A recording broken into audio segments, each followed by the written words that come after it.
Hi అండి. నమస్తే. నా పేరు స్వర్ణ. Welcome back to my channel Sandy Sunny vlogs. ఈరోజు మనం సింపుల్గా, క్విక్గా తయారు చేసుకునే ఒక మంచి సైడ్ డిష్ని తయారు చేయబోతున్నాం. అదే ఎగ్ పెప్పర్ ఫ్రై. ఇలాంటి మరిన్ని క్విక్ రెసిపీస్ కోసం వెంటనే సబ్స్క్రైబ్ చేయండి శాండీ సన్నీ వ్లాగ్స్. ఇంకెందుకు ఆలస్యం, వెంటనే రెసిపీలోకి వెళ్ళిపోదాం. దీనికోసం ముందుగా ఎగ్స్ని బాయిల్ చేసి ఇలా హాఫ్కి కట్ చేసి అందులో ఎల్లోని ఇలా సపరేట్ చేసుకోవాలి. ఇలా వైట్స్ని పొడుగ్గా కట్ చేసుకోవాలి. ఈ విధంగా ఎల్లోని సపరేట్గా, వైట్ని సపరేట్గా ఉంచుకోవాలి.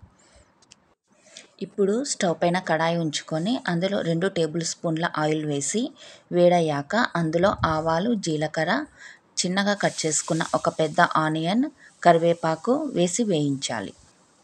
ఉల్లిపాయలు కాస్త మగ్గాక పసుపు, ఉప్పు, కారం వేసి బాగా కలుపుకోవాలి. ఇప్పుడు ఇందులో మెయిన్ ఇంగ్రీడియంట్ అయిన వేయించి పౌడర్ చేసుకున్న మిరియాల పొడిని వేయాలి. ఇది వేయించి చేసుకుంటేనే బాగుంటుంది. ఈ స్పైసెస్ అన్నిటినీ బాగా కలుపుకున్నాక ఇప్పుడు ఇందులో ఎగ్ వైట్ మాత్రమే వేసి బాగా కలపాలి. ఎగ్ వైట్కి స్పైసెస్ అన్నిటినీ బాగా కోట్ అయ్యేటట్లు కలుపుకోవాలి. తర్వాత ఎల్లో వేసి జస్ట్ అలా టాస్ చేసుకోవాలి. ఎల్లో వేశాక ఎక్కువగా కదిలించకూడదు. చివరగా కొత్తిమీర వేసి వేడివేడిగా సర్వ్ చేసుకోవాలి. చాలా సింపుల్ కదా. ఈ డిష్ పప్పులోకి, రసంలోకి సైడ్ డిష్గా చాలా టేస్టీగా ఉంటుంది. వీడియో నచ్చినట్లయితే లైక్ చేయండి, షేర్ చేయండి, సబ్స్క్రైబ్ చేయండి. Sandy Sunny vlogs. Thanks for watching. Thanks for your time.